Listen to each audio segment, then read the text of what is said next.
자, 오늘 토요일 일일 예배 설교 제목은 오늘은 나이스다. 사장님 나이스샷 이게 아니고요. 오늘은 나이스다. 여러분 나사로 이야기 아시죠?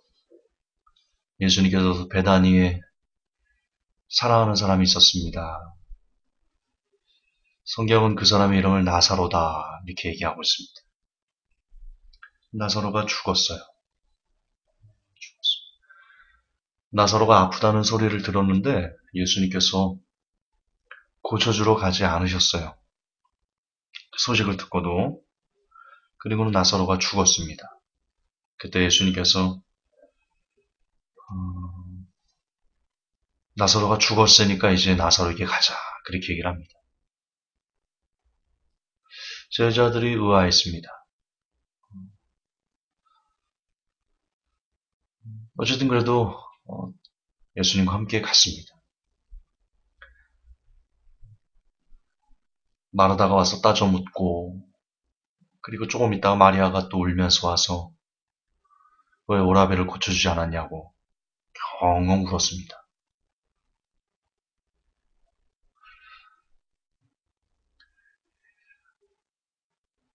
근데 여러분 예수님께서 뭐라고 말씀하시냐면요.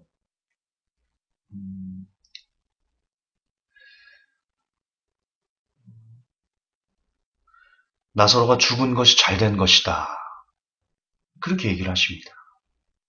이는 너희로 믿게 하려 함이라. 그리고는 아시듯 나사로를 어디에다 놓느냐 하시고는 가셔서 얘기합니다. 돌을 옮겨놓으라 하시고 큰 소리로 얘기하십니다. 나사로야 나오라! 그러자 죽은 지 3일이나 되었던 나사로가 수족을 동인 채로, 왜 죽으면 사람을 염한다고 하는데요. 콩콩 묶죠. 그렇게 수족을 여민 채로 미이라가 된 채로 걸어서 나옵니다. 그걸 보고 사람들이 두려웠고요. 그리고 믿었다. 그리고 제자들도 예수님을 믿었다. 정말 예수님께서 하신 말씀이 옳았습니다. 나사로가 죽은 것이 복이었습니다. 나사로를 고쳐주지 않은 것이 더 큰 복이었습니다.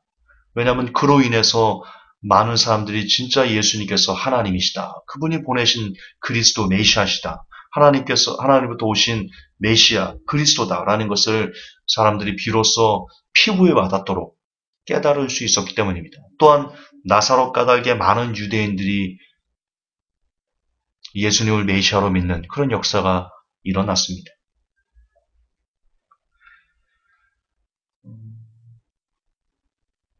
정말 나사로는 죽었어야 됐습니다. 사람들은 예수님의 말씀을 믿었어야 됐습니다. 그런데 안타깝게도 우리는 잘 믿지 못합니다.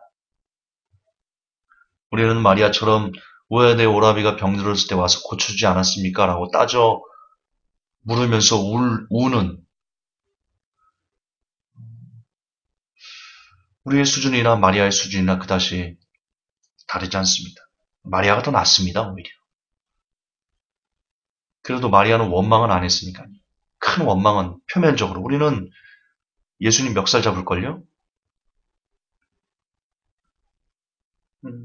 옆집 개똥이네, 누구, 삼식이 눈은 떠주고, 아니, 내 오라비는 안 고쳐줍니까, 예수님? 차별합니까, 사람? 우리는 그렇게 멱살을 잡았을 거라. 이처럼 우리는 여러분, 보이는 것으로 많은 것을 판단합니다. 보여지는 것으로. 지금 현재 내 상황으로 우리는요, 하나님이 나를 버리셨는가? 이게 내게 화인가? 야, 하나님 어떻게 나한테 이럴 수 있지? 우리는 그렇게 보여지는 것, 지금 현재 느껴지는 것, 지금 현재 오늘의 상황으로 우리는 하나님께 찬양을 올려드리기도 하고 하나님을 원망하기도 하고 그렇게 살아갑니다. 여러분, 그러나 믿음이란 뭐라고 생각하십니까? 믿음이란. 여러분, 믿음과 동의어가 있습니다. 믿음과 동의어가 있습니다. 저는 동의어가 있다고 믿습니다. 그것은 바로 기다림입니다.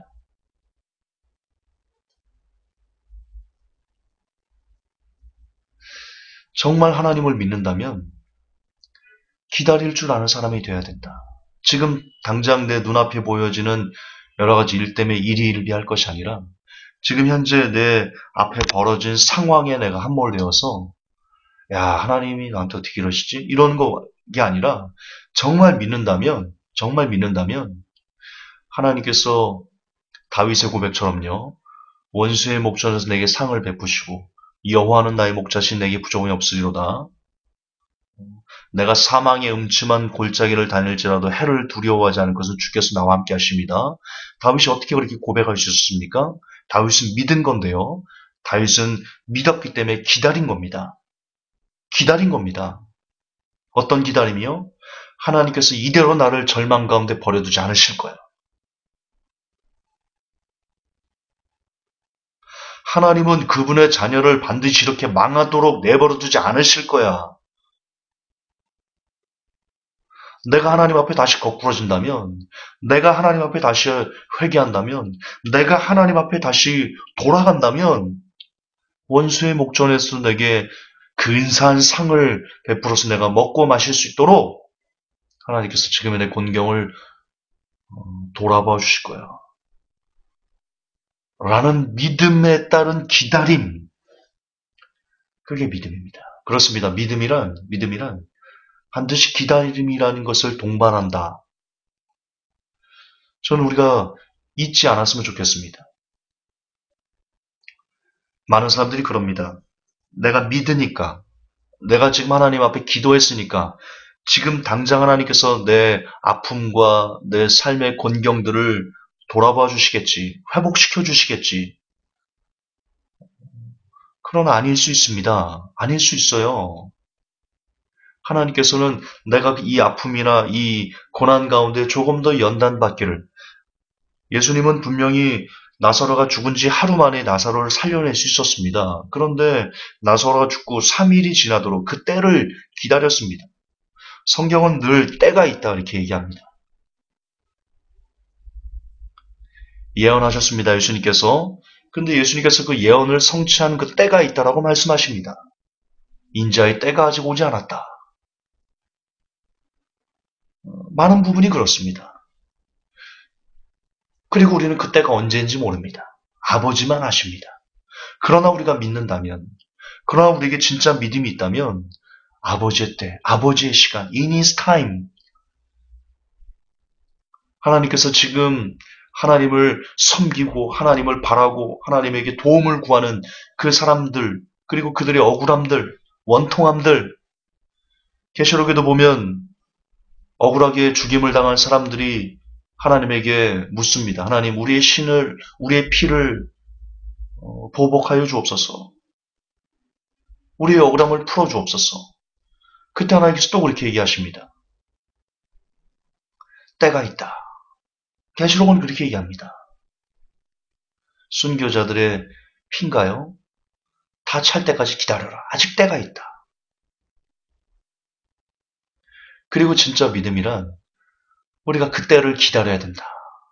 언제인지는 모르지만 그게 아주 오랜 시간이 걸릴지도 모릅니다. 하나님께서 우리를 만들어 가시는 그 과정과 시간, 각자에게 하나님께서 각 사람이 갖고 있는 그 기대치나 있을 겁니다. 우리는 모르지만 하나님께서는 각 사람에 대한 모든 사람에 대한 계획들을 가지고 계시기 때문에 다 사람마다 다릅니다. 다 달라요.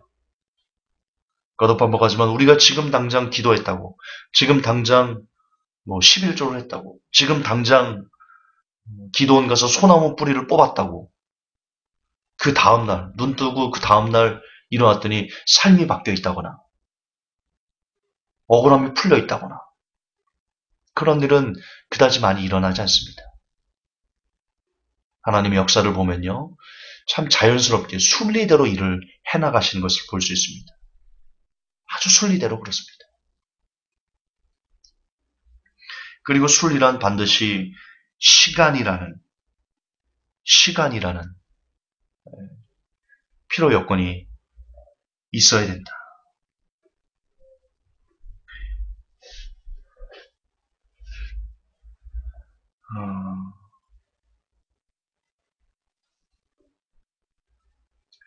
현재 여러분 우리가 아무리 고난, 아픔이 있다 할지라도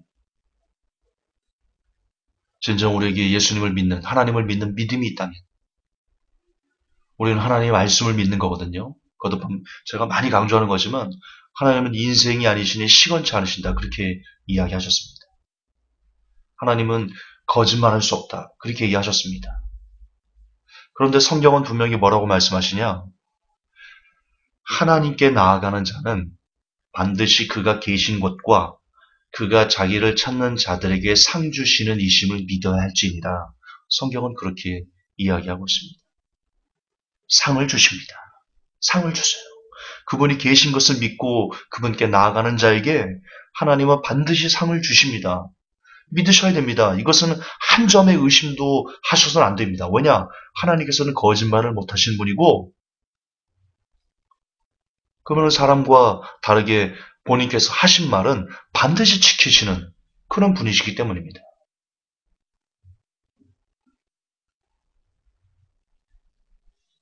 그러므로 우리가 지금 현재 어떤 고난과 어떤 어려움과 어떤 괴로운 가운데 있을지라도 믿음으로 하나님을 고백하고 하나님께 나아가고자 하고 하나님께 살려달라고 매달리고 그분만 힘입으려고 그분을 쫓으면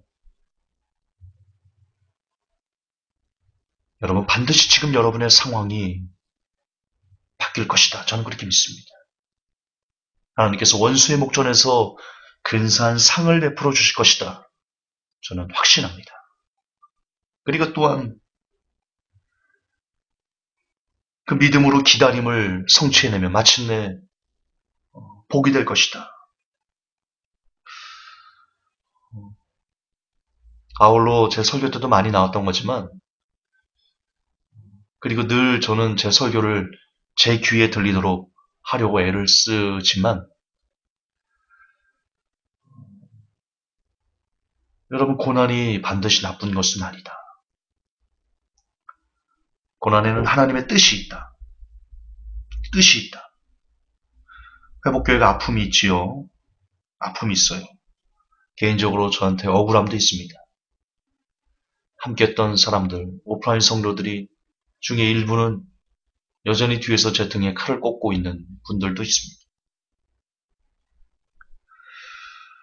그런데 제가 너무 아프다 보니까, 너무 고통스럽다 보니까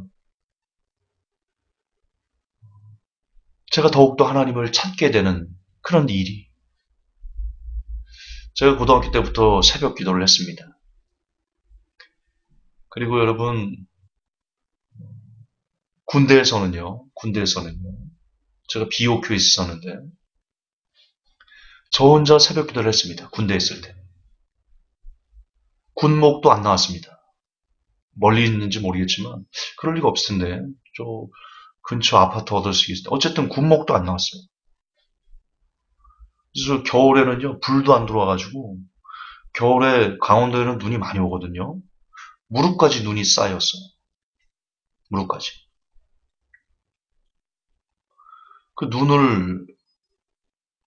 그 새벽에 눈을 밟아가면서 교회를 걸어왔습니다. 그리고는 교회 보일러가 어디 있어요? 모포 담요 뒤집어 쓰고 강대상 앞에 앉아가지고 무릎 꿇고 나 혼자 그렇게 새벽 기도를 했었습니다. 그런데 제가 희한하게 그렇게 새벽 기도를 했던 사람이 목회를 하면서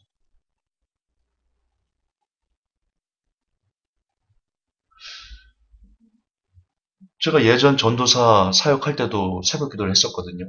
제가 새벽 기도를 인도했었거든요. 그리고 새벽 기도를 인도하려고 집을 나와서 고시원에서 제가 살았거든요. 그 새벽 기도 드리고 새벽 기도 인도하고 싶어서 그렇게 새벽 기도를 사모했던 제가 2011년도에 목회를 처음 시작하고 나서는 새벽 기도를 안 해요. 희한하죠. 밤늦게까지 글 쓰고 뭐 목사님들하고 싸우고 그러다 보니까 영성이 흐려졌는지는 잘 모르겠지만 안 하게 됐어요. 2011년도부터. 참 지금 생각해도 제가 왜 그런지 잘 이해가 안 가요. 근데 어쨌든 최근에 1년에 막 몰아쳤죠. 회복교회 저에게 막 몰아쳤어요. 얼투당투하는 일들이 어떻게 이럴 수 있지 싶은 그런 일들이 태어나서 지금까지 살면서 한 번도 경험해보지 못한 그런 괴로움과 고통들이 이 몇 달 사이에 집중적으로 저에게 일어났었습니다. 근데 그때 제가 죽을 것 같더라고요. 와, 제가 미쳐버릴 것 같더라고요. 그래서 살고 싶어서 하나님 살고 싶어요. 어떻게 해야 될까요? 그렇게 고민하는데 문득 새벽 기도가 떠올랐습니다. 새벽에 내가 너를 만나주리라. 그래서 준비한 설교가 조의 메비우스의 띠 밤을 이겨라. 어쨌든 참 많은 설교들은 저의 개인적인 체험과 연달아 있습니다. 제 설교. 그래서 새벽 기도를 다니기 시작했습니다. 일주일 넘었습니다. 새벽마다 어찌 그렇게 눈물을 주시는지. 와, 진짜. 그리고 어제는 금요일이었죠. 철야도 갔습니다. 인근에 대형 교회가 있거든요. 제 집 근처에. 철야를 갔어요. 찬양단에서 찬양을 하는데요. 피아노 소리 이렇게 첫 찬양이 저거였습니다. 하나님은 너를 만드신 분, 너를 가장 많이 알고 계시며 하나님은 이 찬양. 그게 피아노 반주로 이렇게 나오는데요. 피아노 반주가 첫 소절 띠딩 하고 울리는 순간부터 눈물이 나더라고. 띠딩 무슨 최면에 걸린 것처럼 띠딩 하는 순간부터 눈물이 나가지고요. 예배 드리는 내내 물론 설교 때는 눈물이 감춰지더라고요. 진짜 나 설교 듣기 싫더라고. 왜 이렇게 우리의 설교가 인간 중심적인지. 너무 인간 중심적이에요. 그때 잠깐 눈물이 멈추고 그 설교가 한 25분인가 30분 하더라고요. 우리도. 그 설교 끝나고는 또 찬양단 나와서 찬양하면서 기도회를 인도하는데 또 그때도 띠링 하니까 또 눈물이 쏟아지고 엉엉 이렇게 울다가 왔네요.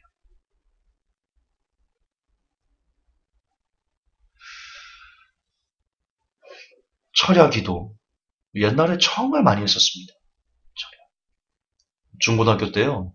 저희 교회는 참 좋은 교회였어요. 철야가 있으면 막 새벽까지 새벽 5시까지 철야하고 막 그랬던 교회.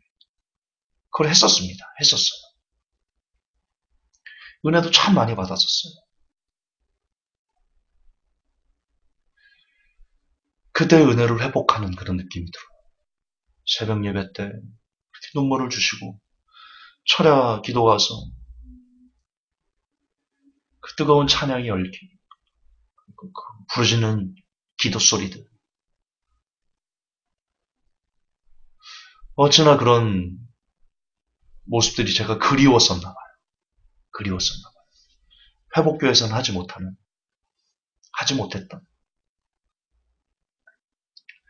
회복교에서 지난 7년간의 사역은요. 거의 다 싸움이었어요. 싸움. 그럴 수밖에 없죠. 그럴 수밖에 없죠.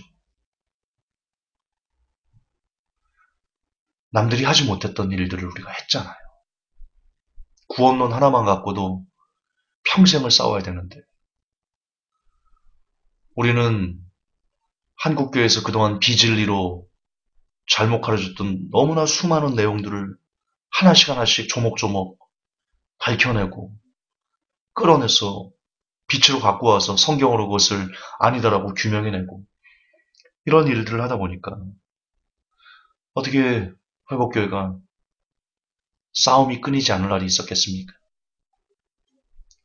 그런 가운데 저의 마음이 많이 다치고 어떻게 보면 은혜도 많이 잃어버리고 저번에도 한번 얘기했지만 회복교회는요, 에베소 교회 같은 교회였어요. 에베소 교회가 어떤 교회였죠? 신사도의 잘못된 점들을, 자칭 사도라는 사람들을 시험하여 그들이 아닌 것을 드러내고 비진리를 아니다라고 잘 분별해서 선포하고, 그러나 그러다 보니까 뭘 잃어버려요? 예, 첫사랑을 잃어버린 교회. 회복교회는 참 에베소 교회 같은 교회였다. 그러나 에베소 교회로 만족할 수는 없습니다. 회복교회는 에베소 교회를 넘어 반드시 빌라델비아 교회로 가야 됩니다.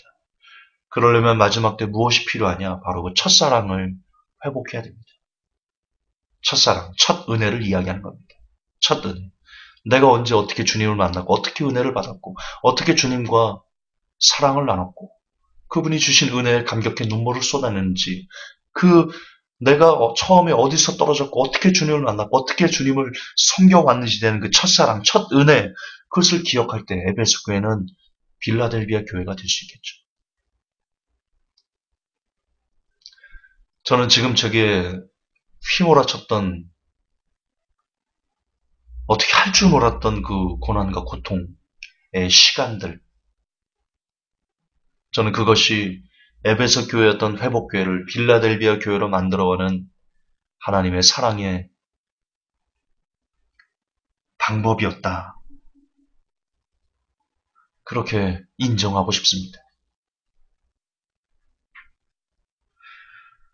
그런 말이 있습니다. 고난은 하나님의 복을 쌓은 포장지다. 다시요. 고난이란 하나님의 복을 쌓아놓은 포장지다. 그래서 그 고난을 벗기면 하나님의 복이 그 안에 소중하게 담겨있다. 그렇습니다. 오늘 여러분의 삶이 고난 가운데 있습니까? 여러분의 삶이 고통스럽습니까? 막 숨이 턱턱 막히고